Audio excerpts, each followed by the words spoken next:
James Ernest, Gruel and Truth Radio Network, here with Mark Ribowsky.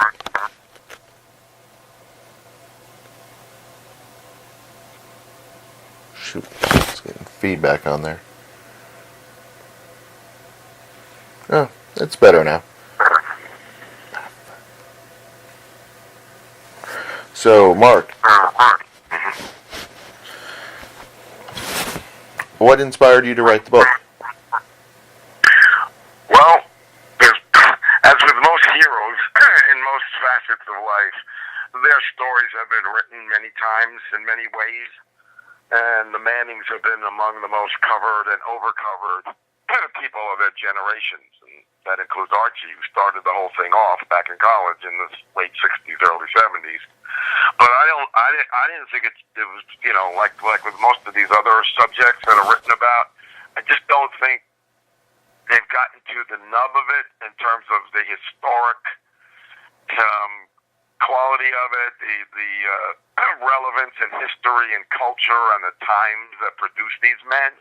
That's basically what I do with my books. I like to put them in context of, history and social factors, and boy, are there a lot of them in the Manning story, but they've never been put together in a cohesive way.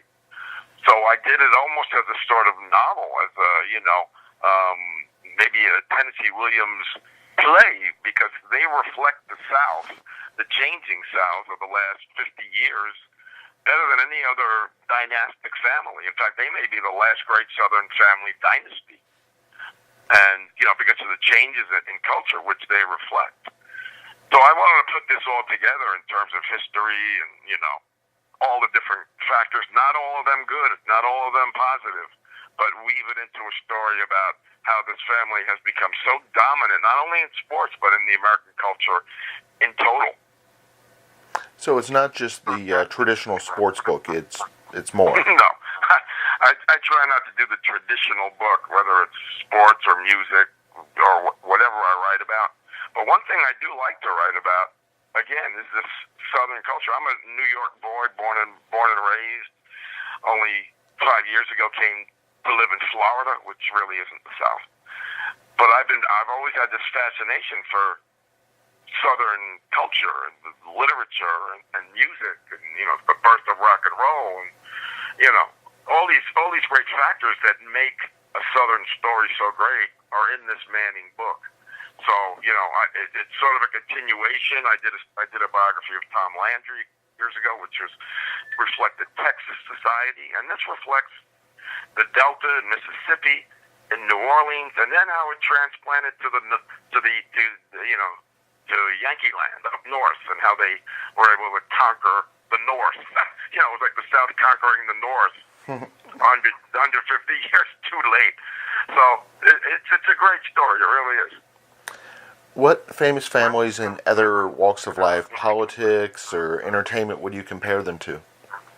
Well, I made the distinction, maybe a little too obviously, to the Bushes, the Southern Dynasty, but the Bushes really have their roots in the North, in Kennebunkport, in Maine, and you could hear it in their voices. They were transplanted Southerners when they came down to Texas. These guys, there's nothing more, endemic to the soil of the South than a guy like Tom Landry or a guy like Archie Manning, whose family, was reared and for a century before he became something, a star, in the Delta of Mississippi. The sleepy, dusty Delta town of Drew, Mississippi. And, miles and miles of cotton fields and broken dreams and droughts and just, misery for his descendants before Archie stepped above that and made himself the football player of the South. It's a great story. Just that alone is a great story, how that happened. But it's also filled with tragedy and agony, having discovered his father's body when he walked into the house one day when he was 19 after 1 year at Ole Miss and found his father dead, having shot himself in the face. Imagine that. And he had to become a man on the spot at 19, the man of the family, And I think that has really helped to play into the molding of the Manning brand because it's been so disciplined and so together, so interlocked that it's like the Three Musketeers with Archie and his two sons. And there's also the other son, Cooper, the oldest son, who never made it because he got a bad break. He was diagnosed with spinal stenosis just after he had enrolled in Ole Miss. He's also a part of that whole saga. So there's so many elements that are tied together that it's fascinating. How would have Archie done in modern football? Well, Archie was the prototype for the modern quarterback because he was a running quarterback who could also square up and throw. His problem was he got drafted by an awful franchise at the time, the New Orleans Saints, who could not put a winning team on the field around him in any shape or form.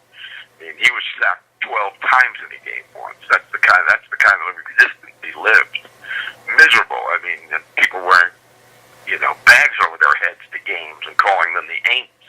But they never really blamed Archie. They never really booed Archie because Archie was always the guy who was going to lead them to the promised land. He wanted to stay there, and he wanted to build a winner, and he actually made himself into the NFC Player of the Year one season. So, Archie cannot be blamed for his failure as a pro. But, it's forgotten more and more each year just how great a player he was. He's gone from being maybe the most celebrated player in Southern football history to being the daddy of Peyton and Eli.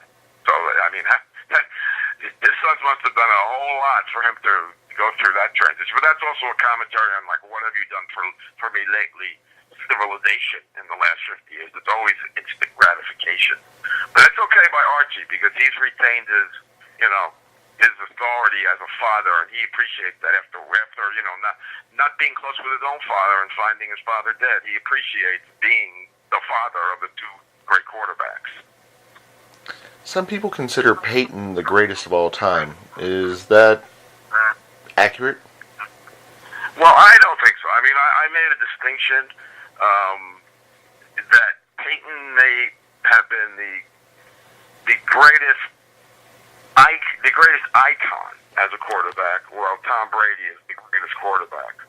I mean, there are raging debates about this all the time, and every generation has these kind of debates. But it's obvious that Peyton did not achieve what Brady has, and nobody else has either. But if you're going to call him the greatest of all time, you would need to have more than 2 championships, and you would need to have a guy who did better than 7 wins and 14 defeats against Tom Brady. That's part of the story, the fact that he had to overcome that. He lost his first 7 games to Brady. He had to overcome that, and he ended with a storybook fashion, of course, beating Brady in the AFC title game, which sent him to the Super Bowl with the Broncos, and he won that, even though the defense actually won that game. It allowed Peyton to go out in a storybook manner.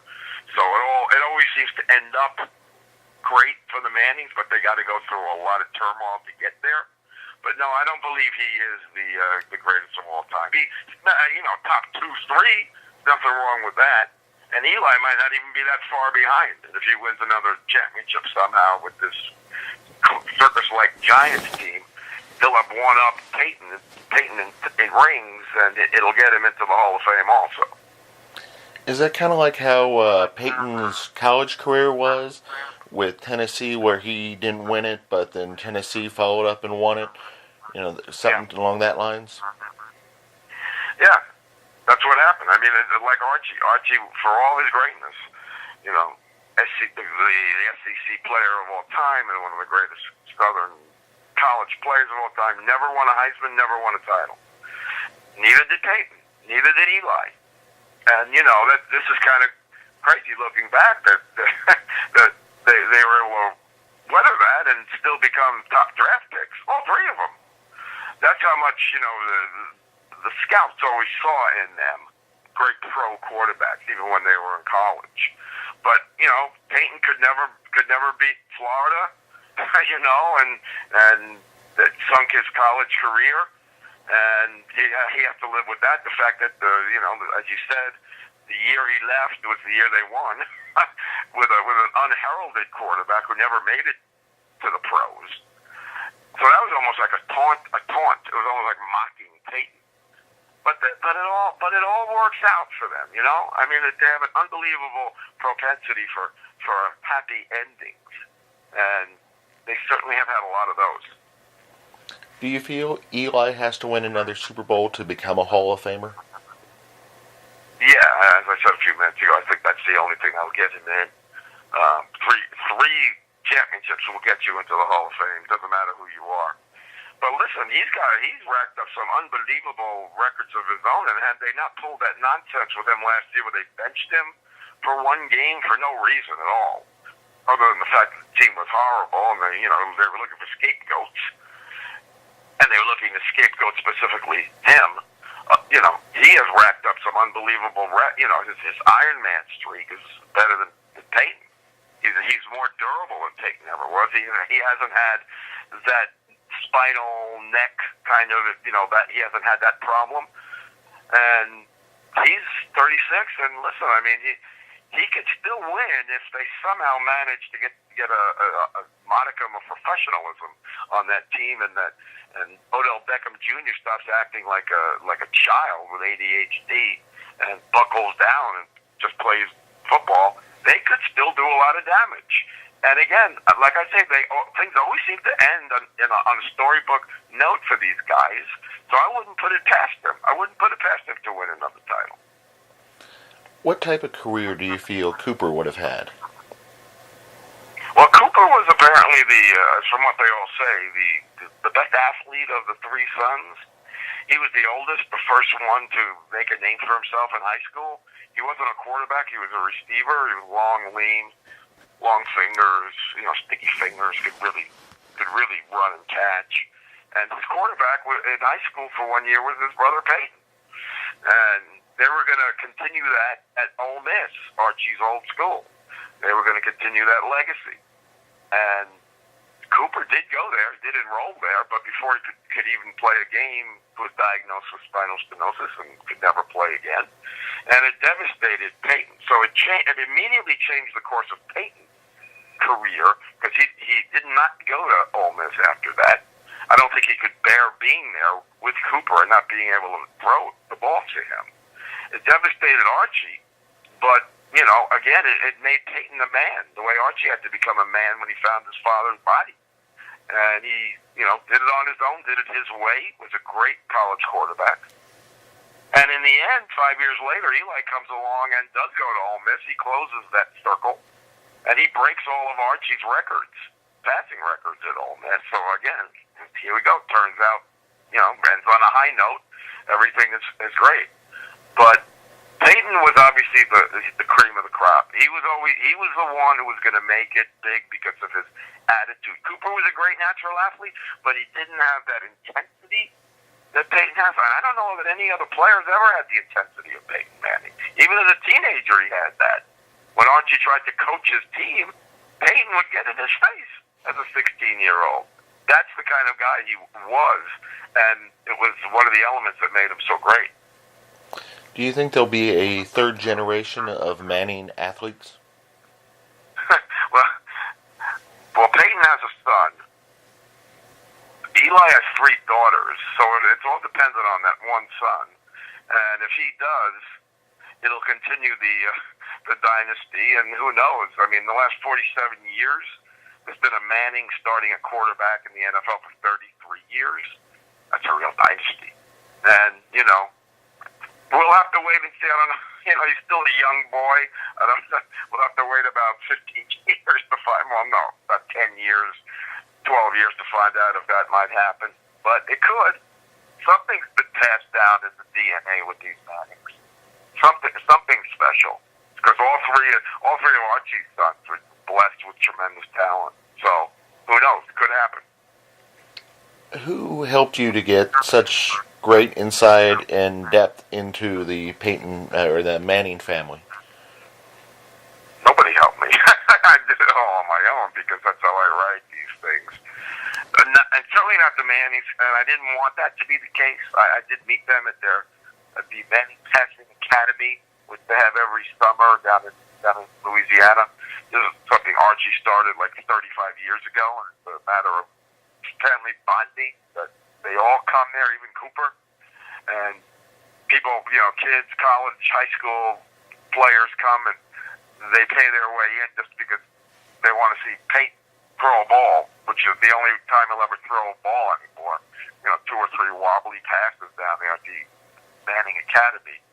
And, they were nice, but they, gave me time, and, Archie was very honest about not being the greatest father, a lot of bumps in the road.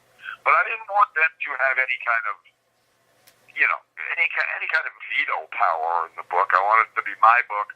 Archie and Peyton wrote a book in 2000, sort of a dual autobiography, and that was their book, for better or worse, mostly worse, because Peyton couldn't keep his mouth shut about that incident in Tennessee with the female trainer, the mooning incident, got him in trouble again. But that was their book. This is mine. I wanted to, write it the way I wanted to, with no interference of any kind. And I hope I did a good job. They've been on the record so much about so many things that it's almost like you don't need them anymore to write about them. So if fans are wanting to learn more about the book, where on the web or on social media should they check you out at? Well, the usual suspects, Amazon.com, BarnesandNoble.com. You could, if you have a brick and mortar bookstore, there's a few of them left. There's a Barnes and Noble. I'm sure you can find it there. The usual places should be in plentiful supply. At least I hope so. What's the next topic that you'll be tackling? Well, I just completed a book about Don Shula, former coach of the Dolphins, winningest coach of all time, coach of the only perfect season, because I felt he was the only one not really given his due in historical terms, not like a Lombardi, not like a Landry, or Belichick, or even a Bill Parcells. It was Shula who coached the most, victories, and put his stamp on the development of the NFL, maybe like no other man, because Lombardi had died in 1970. So I felt he's sort of like a Mount Rushmore of NFL coaches. You got to include Landry and Shula, and I've already done Landry, and I also did Al Davis many years ago, a book on Al Davis. We may do a book on Jerry Jones, which is a whole other thing. He doesn't belong on Mount Rushmore, but he certainly is, the most known owner in modern history. So, the Shula thing should be out in about a year, and I hope you'll read that one too. Sounds great. We'd love to have you back on the show when that book comes out to discuss it. That would be great. Thank you, Mark. Have a great day.